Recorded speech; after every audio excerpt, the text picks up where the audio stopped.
নির্বাচনী মাঠে বড় ধাক্কা। ১১ দলীয় জোটের সমঝোতা থেকে আনুষ্ঠানিকভাবে বেরিয়ে গেল ইসলামী আন্দোলন বাংলাদেশ। জামায়াতের বিরুদ্ধে আদর্শিক বিচ্যুতি ও আস্থাহীনতার গুরুতর অভিযোগ চরমোনাই পীরের দলের। অন্যদিকে ১০ দল বলছে শেষ মুহূর্ত পর্যন্ত তারা অপেক্ষা করবে ইসলামী আন্দোলনের জন্য। তবে কি ভেস্তে যাচ্ছে বৃহত্তর ইসলামী ঐক্য? বিস্তারিত থাকছে প্রতিবেদনে।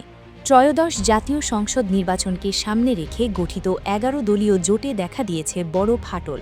নানা নাটকীয়তার পর জামায়াতে ইসলামীর নেতৃত্বাধীন এই সমঝোতা থেকে নিজেদের সরিয়ে নিয়েছে ইসলামী আন্দোলন বাংলাদেশ।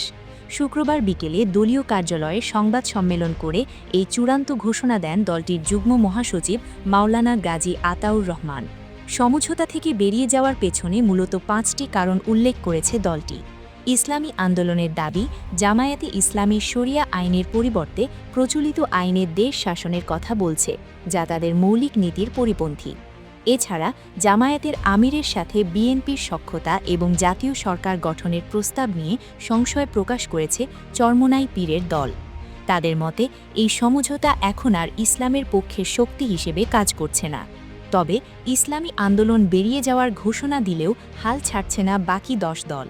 শনিবার মগবাজারে কেন্দ্রীয় কার্যালয়ে জরুরি বৈঠক শেষে জামায়াতের সহকারী সেক্রেটারি জেনারেল অ্যাডভোকেট এহসানুল মাহবুব জুবায়ের জানান, ইসলামী আন্দোলনের জন্য নির্ধারিত ৪৭টি আসন এখনও ফাঁকা রাখা হয়েছে।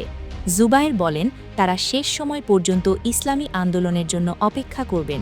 তবে যদি তারা শেষ পর্যন্ত না ফেরে, তবে লিয়াজো কমিটির মাধ্যমে ওই আসনগুলোতে ১০ দলের প্রার্থী চূড়ান্ত করা হবে। সংবাদ সম্মেলনে তিনি আরও জানান, জোটের শরিক কর্নেল অলি আহমেদের বিরুদ্ধে দায়ের করা মামলার তীব্র নিন্দা জানাচ্ছে জামায়াত এবং অবিলম্বে এই মামলা প্রত্যাহারের দাবি জানানো হচ্ছে।